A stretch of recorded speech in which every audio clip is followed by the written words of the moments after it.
หลานของตาแผนนี่บ้าพลังมากเลยพี่น้อย พลังหลายเนาะ พลังหลายขนาดเลยมันเจาะจนได้เนี่ยบางส่งนะมันติดหักไหมพี่น้องเอ้ย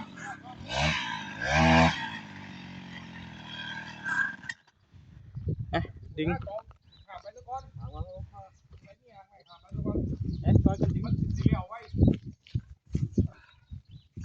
ไหมได้ยุบเดี๋ยวเอาเนี่ยปัดจังหน่อยจัดการเลย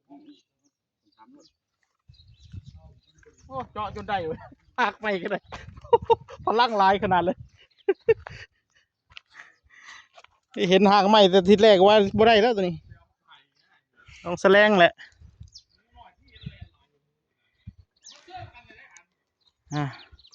ตอนนี้เหลืออีกไม่กี่เสาเลยพี่น้องเอ้ยโอ้คนใหญ่เสาไปหมดแล้วพุ่นนะเจาะหมดแล้วตั้งเสาแล้วก็ใส่ลวดน้ำจบ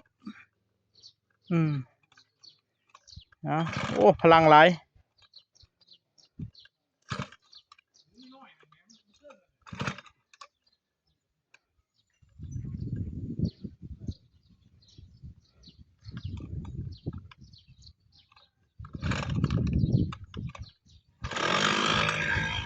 โอ้ยายบัดมาแล้วคุณ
ได้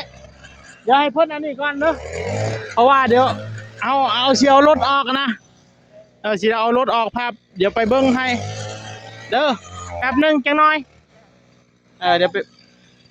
ไปเบิ้งให้เดี๋ยวให้พ่นเจาะแล้วสักก่อน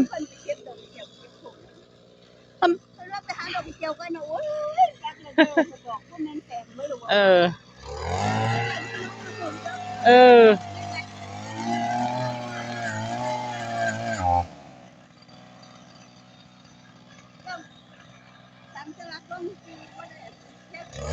บ่เอาเต็มนี่แหละลงมาย้ายเข้ามา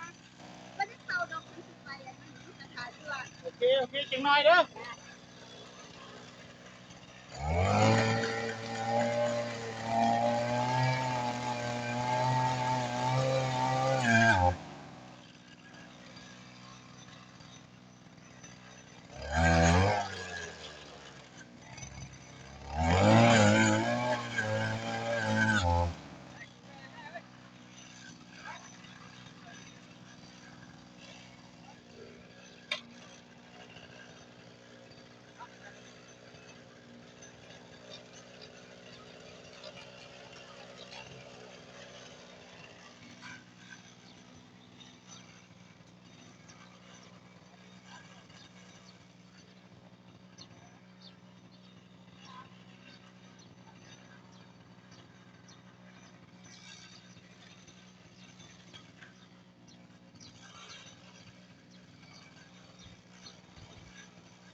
โอ้เจาะทีเดียวเกือบแล้ว